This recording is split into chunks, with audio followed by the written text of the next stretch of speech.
ए मर्दा एमे झूठो के परेशान करके धइले बा लोग।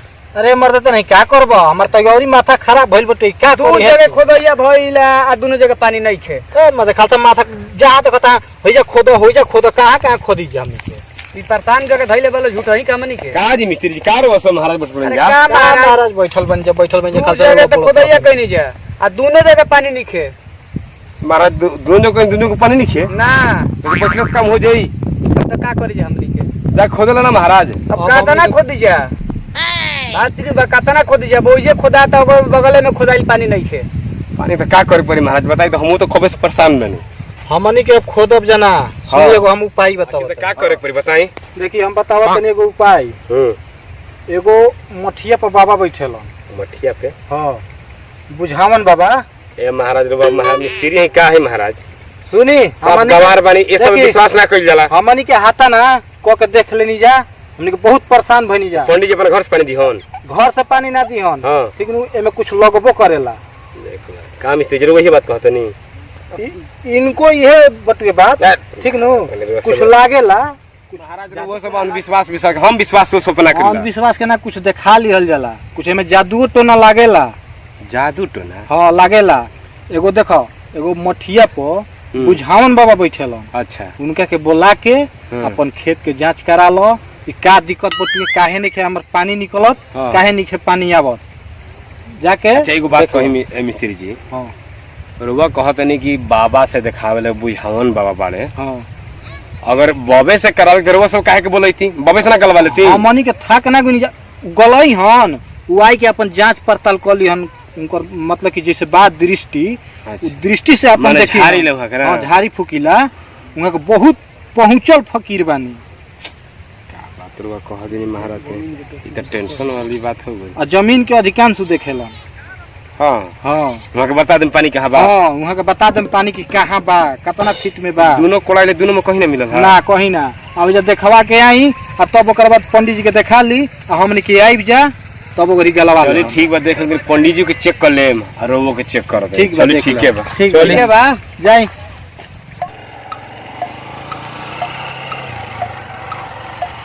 हाँ ठीक बा अच्छा अच्छा हाँ कल हो जी कथा कौन गाँव से बोलता नहीं रहो बोली बिहार से अच्छा हाँ हो जी ठीक है बा खाली बने कल आई ना कोनो बात नहीं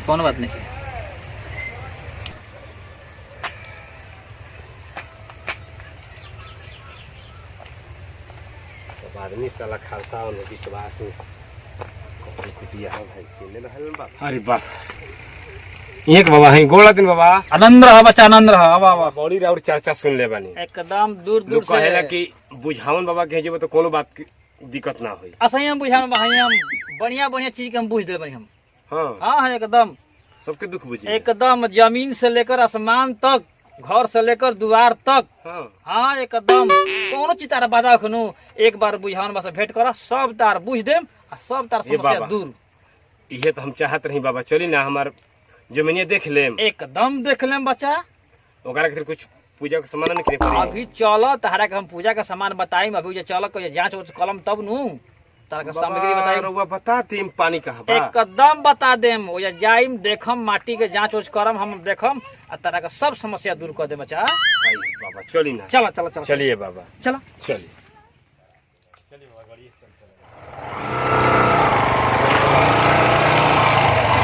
बहुत परेशान है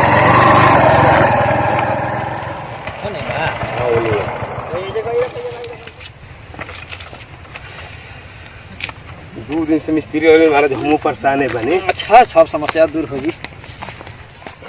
देखिए हई कोड़वैले बनी आ हौजा कोड़वैनी अच्छा ए जो पानी नहीं खे ठीक है बाबा ये पानी तो मटिया निकाल ली तो तू निकालो तो नहीं बाबा हमारा हाथ ठीक नहीं खे बाबा तो हम निकाल दे देते वो देख ली ना अपने से देख ली जमानो एक से के पास तत राम राम राम राम राम का हो गइल बाबा ए राम ई त गांदा लागल छी हाथ पोछी ओने बाबा हाथ पोछी राम राम सब अरे राम राम राम कोहिन पंडित की पानी लोकता गो भीरी के लोग ने छी जजमान बाबा ये जब पानी ना मिली काहे ये जमीन में दोष बा जमीन में दोष? हाँ, ऐसे के तहर बोरिंग सबसे ना हुई, मिस्त्री गलाव थक गए सन, लेकिन पानी ना आई। हाँ, एकदम जमीन में दोष बा। एक खेतवे में दोष बा। अब अतना दूर दोष बा, चलो होनहु देख लिहल जाओ। हमें गला देखी ना बाबा, चलिए ओहू में देख लिहल जाओ।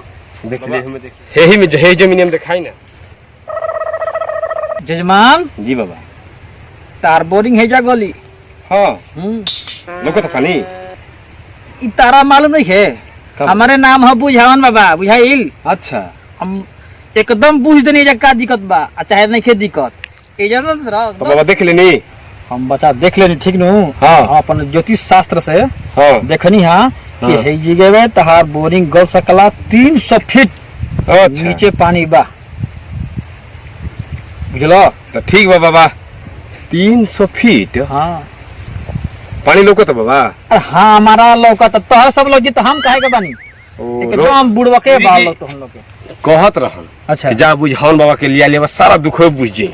हाँ, तू जान लो मिस्त्री, जाए दिए बाबा, लोका तो 300 फीट एकदम हम सब देख लेनी। अब तारा हमारा विश्वास देखे ना बाबा, रो विश्वास है, केकरा विश्वास है? तो तब बस तो हमार बात मानो। चलिए बाबा, ज्यादा बोला बोली का सेवा हम करी बाबा, रवा हमार तो उपकार बहुत अच्छा कर देनी कि पानी बता देनी।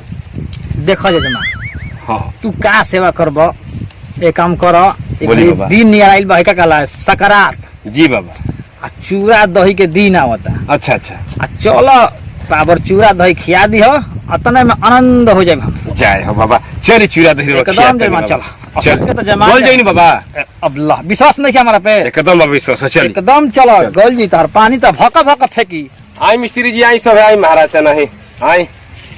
क्या कहत नहीं बोली?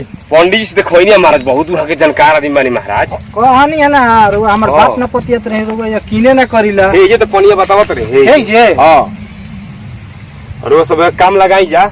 काम लगाई। हाँ, तनी पंडित जी आगे कोई नहीं है, तनी वहाँ के तनी सेवा सत्कार कर दी। ठीक बा, ठीक बा, रुआ जाए, हमने के काम एक लगा। बात सुन ली, जाली फार्म लानू हम पंडित जी ना ये महाराज, कोई जगह हमनिए के भेजले पे, कोई आदमी के भेजले। वहाँ के 300 फीट पानी कैसे बहबी पे चाहिए? वहाँ के सब देखले बनी, उनका के सब जानत नहीं वहाँ के। ठीक है बात है, वहाँ के परीक्षा नहीं क्या जाए जाते एक बार परीक्षा वो तो पानी गला काम ठीक लगा। है, हमने के काम लगावत नहीं।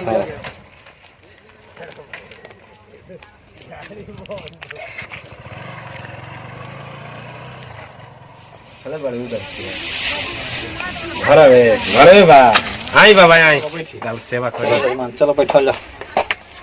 बोरिंगे गलत रहे बाबूजी। अच्छा तुहे देखो नहीं यहाँ तो बाबा के लिया के देखो, तो बाबा बताई है नु अच्छा कि बा 300 फीट नीचे पानी, 2 जगह साला कोई नहीं, एकदम परेशान हो गई। हाँ हाँ हाँ, तो कहनी हाँ कहनी चली बाबा घरे तो पानी सेवा हाँ, सत्कार तारी करी। पानी उनी पिया हो। हाँ ले तो दही चूड़ा खिया तेन बाबा के, खुश रहो ना बाबा। हाँ हाँ, मान लो ठीक बा भाई, दही चूड़ा कहाँ धले बा?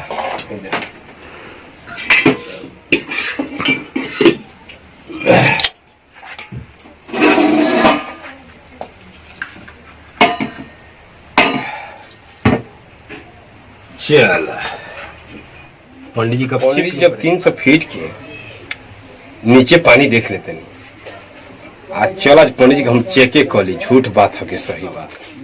हाँ जजमान, हाँ बाबा, कहाँ का चूड़ा हो? रुकी रुकी रुकी ले आओ, पानी है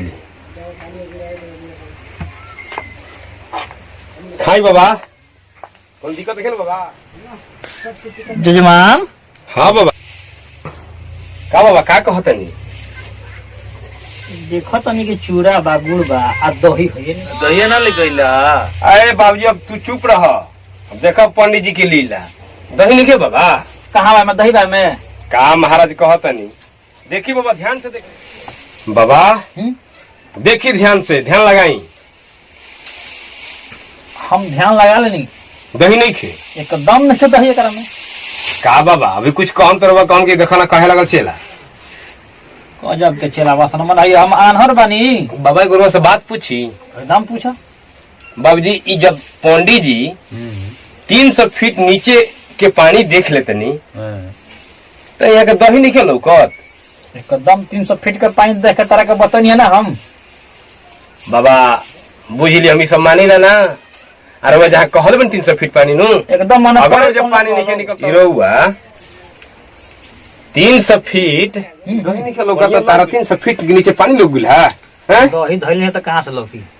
नहीं फैन दही ना तो का हो है दही ह का हो दही ह तो साल लोग के आल जाल झोल झाल बना ना के ना ना वो सब अरे अरे अरे चलो चलो भागो तेजी से भागो घर से भागो जल्दी भागो तो हर लोग खासा फगर है ना भागो तरह फिर हाथ छोड़ो काम हुआ हाथ छोड़ो ना छोड़ देते कि जा ब्राह्मण विष्णु हो पाप पड़ी जल्दी भागो हाथ रख सोचे हैं बराबर झोल झाल से। छोड़ बोलो कि ना अरे हमनी के झोल झाल ना ही जा सही बात सब बता कोई दे। ना हो पंडित के मतलब का होला एक ज्ञानी होला आ ता लोग सब पंडित जी के बदनाम करके छोड़ले बड़ा लोग झाल सा झोल झाल करत रहो झोल झाल या 300 फीट नीचे पानी लेके तो दही 1 इंच नीचे लोग अरे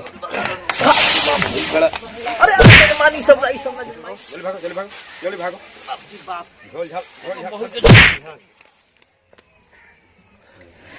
तो जजमान बड़ो चक्कर में कनी हमरा के चूड़ा दही के चक्कर में डाल दिला सनु आय चूड़ा दही खाए ना गोनी हम कनी के मार के हमरा के पूठा फादा सन ई जब जतनी तब कनी हमरा के फेरा में डाल दो कनी के बाप रे अब सब जजमान चल हाँ हो गेल बा सन अब बुड़बक नहीं कैसे रह गई लाइक करो हाँ गोलका बटन धइ के दबा दो हाँ देखिए हमारे ज्योति भैया क्या कहते हैं देखी भैया एकदम सबसे ये दर्शक से निवेदन बढ़िए ई सब पखंडवाद के फेरा मत पड़ जाए बुझाई नो ई सब झूठ मूठ बढ़िए अपन कर्म करी मेहनत करी सब चीज बढ़िया हर जगह जमीन कहीं के दूषित ना होला मेहनत करी हाँ हम चैनल के तनी सब्सक्राइब करी चैनल के सब्सक्राइब करे के बा और लाइक करे के बा कमेंट बॉक्स में जरूर लिखे के बा कि वीडियो कैसा लागल शेयर जरूर करी जा अपना दिल फेस निकल के एंटरटेनमेंट बाई सब ठीक नो एक घास से हंसावे खातिर बा। हंसावे के दी बढ़िया ई सब और कुछ ना। एगो एसपी एंटरटेनमेंट के प्रोग्राम बनी जा